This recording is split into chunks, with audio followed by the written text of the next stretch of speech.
یہ 623 عیسوی کی بات ہے۔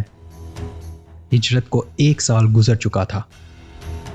قریش کے بہت سارے قافلے مکہ سے شام اور دمشق جاتے تھے۔ قریش اور مسلمانوں کی پہلی جرپیں تب ہونا شروع ہوئیں جب مسلمانوں نے ان قافلوں کا راستہ روکنا شروع کیا۔ مسلمانوں کے بہت سارے جاسوس ان رستوں پہ بیٹھے ہوتے تھے جو ان قافلوں کی بروقت اطلاع مدینہ میں پہنچا دیا کرتے تھے۔ یہ 624 کے سال کی شروعات تھی جب ان جاسوسوں نے اطلاع دی کہ مکہ سے ایک بڑا قافلہ شام کے لیے روانہ ہوا ہے جس کی قیادت ابو سفیان کر رہا ہے۔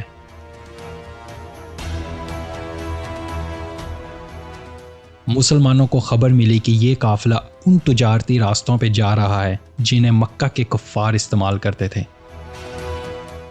نبی کریم صلی اللہ علیہ وسلم نے ایک چھوٹا سا دستہ روانہ کیا تاکہ قافلے کو روکا جائے۔ مقصد صرف معیشت کو کمزور کرنا تھا، جنگ کا ارادہ نہیں تھا۔ مسلمانوں نے اپنا پڑاؤ ایک چھوٹی سی گھاٹی کے درمیان بدر کے مقام پہ ڈالا، لیکن ابو سفیان کے اپنے جاسوس بھی ان راستوں پہ موجود تھے۔ جیسے ہی ابو سفیان کو مسلمانوں کے پڑاؤ کا پتہ چلا تو اس نے اپنے اصل راستے کو چھوڑ کر ریڈ سی والا راستہ اختیار کر لیا۔ اس کے بعد مسلمان واپس مدینہ آ گئے، لیکن مسلمان جاسوس ابو سفیان کے قافلے کا پیچھا کرتے رہے۔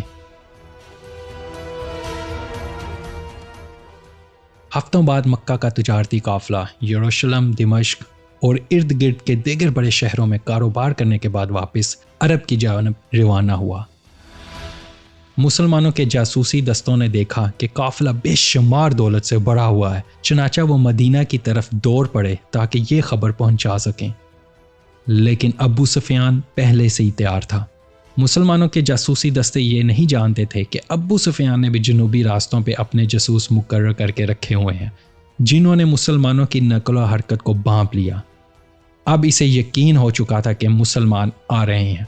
اس بار مسلمان قافلے کو شمال میں ہی روکنا چاہتے تھے، اس سے پہلے کہ وہ شام جانے والے مرکزی راستے سے ہٹ جائے، لیکن ایک بار پھر ابو سفیان کو خطرے کا احساس ہوا۔ اس قافلے کو مرکزی شہرہ سے ہٹا کر ایک غیر معروف راستے پہ ڈال دیا۔ پھر اس نے اپنے سب سے تیز گھڑ سوار کو مکہ بھیجا تاکہ فوری مدد طلب کی جائے۔ قافلے کے ساتھ تقریباً 40 مسلح محافظ تھے جو مسلمانوں کے مقابلے میں ناکافی تھے، اور سب سے بڑی مشکل یہ تھی کہ واپسی پہ قافلہ سامان اور مال و دولت سے لدا ہوا تھا جو اس کی رفتار کو کم کر رہا تھا۔ ابو سفیان کو اندیشہ تھا کہ اس بار وہ مسلمانوں سے بچ نہیں پائے گا۔ مکہ پہنچ کر قاصد نے اپنی قمیض پھاڑ دی اور اونٹ کو زخمی کر کے مکہ کو خطرے کا شدت سے احساس دلایا۔ اس نے قریش کے سرداروں کو بتایا کہ قافلہ خطرے میں ہے اور ان کی دولت لوٹی جانے والی ہے۔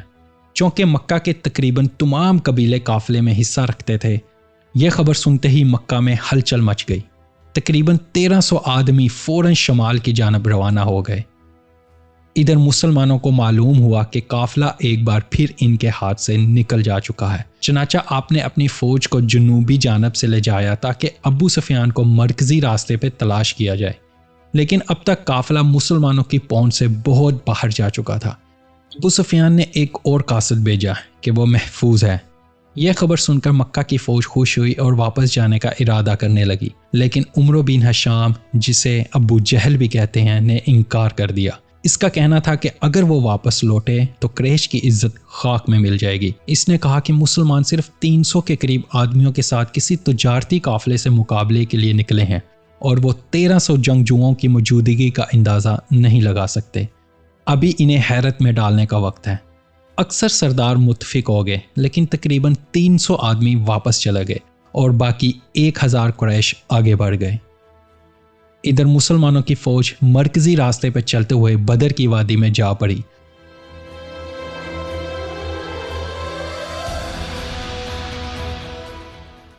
شام کے وقت بارش ہوئی جس سے لمبے سفر سے تھکے ہوئے مجاہدین کو بہت راحت ملی۔ رات کو ایک قاصد آیا اور اطلاع دی کہ مکہ کی فوج آ رہی ہے۔ پروفیٹ محمد اور ان کے ساتھی آگ کے گرد بیٹھے اگلا قدم سوچ رہے تھے۔ آپ کے ساتھ حمزہ، خلفائے راشدین ابو بکر، عمر اور علی بھی تھے۔ ان کے چہروں پہ تشویش دیکھ کر مقدد بن اسود نے کہا کہ یا رسول اللہ، جو حکم اللہ کا ہے ہم اس کے لیے حاضر ہیں۔ مدینہ کے سردار سعد نے کہا اگر آپ ہمیں سمندر میں بھی لے جائیں تو ہم آپ کے ساتھ چلیں گے۔ پھر نبی کریم صلی اللہ علیہ وسلم نے فرمایا میں ان کافروں کے قتل ہونے کو دیکھ رہا ہوں۔ اگلی صبح جیسے ہی بارش تھمی، قریش کی فوج میدان میں اتری۔ انہوں نے پانی لینے کے لیے اپنے لوگوں کو بھیجا، لیکن انہیں علم نہیں تھا کہ مسلمان تمام قریبی کنویں بند کر چکے ہیں۔ یہ ایک ذہین چال تھی جو مسلمانوں نے اختیار کی، جس سے ابو جہل کو پانی کی قلت میں مبتلا کر دیا۔ اس کے علاوہ مسلمانوں نے اپنا خیمہ ایک ریت کے ٹیلے پہ لگایا جہاں سے دشمن کی تمام حرکات پر نظر رکھی جا سکتی تھی۔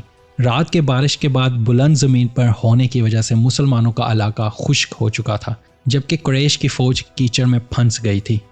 ابو جہل بری طرح پھنسا ہوا تھا، نہ پانی نہ ٹھوس زمین، اور مسلمانوں نے اسے اپنی مرضی کے میدان میں لڑنے پر مجبور کر دیا۔ مسلمانوں کی تعداد تقریباً 313 تھی، جو 3 قطاروں میں تنگ وادی میں صفے آڑا تھے۔ ان کے پاس صرف 2 گھوڑے اور 70 اونٹ تھے، جبکہ قریش کے پاس 1000 آدمی، 100 گھوڑے اور 170 اونٹ تھے۔ اب جنگ کا آغاز ہوتا ہے۔ قریشی صفوں سے ایک جنگجو اسود نکلا اور للکار کے کہا کہ وہ مسلمانوں کے کنویں سے پانی پیے گا یا جان دے دے گا۔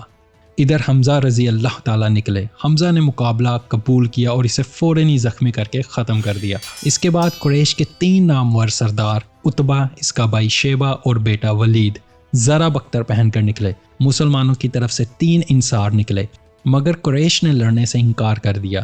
ان کا جھگڑا مہاجرین سے تھا، وہ محمد صلی اللہ علیہ وسلم کے قریبی ساتھیوں سے لڑنا چاہتے تھے۔ چنانچہ حمزہ، عبیدہ اور علی میدان میں آئے۔ علی نے ولید کو گرایا، حمزہ نے شیبہ کو، لیکن عبیدہ شدید زخمی ہو گئے۔ حمزہ اور علی رضی اللہ تعالیٰ نے مل کر عبیدہ کو بچایا، مگر وہ دم توڑ گئے۔ قریش کی زیادہ تعداد دیکھتے ہوئے ابو جہل نے عام حملے کا حکم دے دیا۔ مسلمانوں نے اپنے نیزے نیچے گرا کر ایک مضبوط قلعہ بنا لیا۔ قریشی سوار دائیں بائیں سے حملہ آور ہوئے، مگر مسلمان ڈٹے رہے۔ پروفٹ محمد نے خود محاذ پر قیادت کی اور پچھلی صفوں سے مدد بھجوائی۔ اب جنگ میں وقفہ آیا اور قریش پیچھے ہٹ گئے۔ قریش نے دوسرا حملہ کیا، مگر اس بار بھی مسلمان ٹکے رہے۔ کافی دیر لڑنے کے بعد قریش پھر پیچھے ہٹ گئے۔ اب قریش نے تیسرا حملہ کیا۔ تیسرا حملہ سب سے شدید تھا، مگر مسلمان پیچھے نہ ہٹے۔ قریش کے بہت سارے لوگ مرنے لگے۔ آخرکار قریش پھر پیچھے ہٹ گئے۔ اب پروفٹ محمد نے عام حملے کا حکم دیا۔ مسلمان تلواریں بلند کر کے قریش پہ ٹوٹ پڑے۔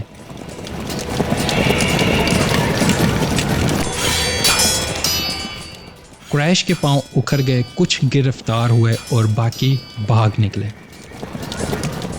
سب سے اہم لمحہ وہ تھا جب ابو جہل کا سر کاٹ کر نبی کے سامنے پیش کیا گیا اور آپ نے فرمایا یہ اس امت کا فرعون ہے۔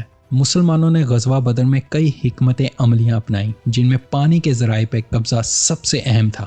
انہوں نے میدان بدر کے مرکزی کنووں پر کنٹرول حاصل کر کے دشمن کو پانی سے محروم کر دیا، جس سے قریش کی طاقت اور حوصلہ متاثر ہوا۔ دوسری سب سے اہم حکمت عملی، مسلمانوں نے لڑائی کے لیے ایک بلند مقام کا انتخاب کیا جہاں سے دشمن کی نقل و حرکت پر نظر رکھنا آسان تھا۔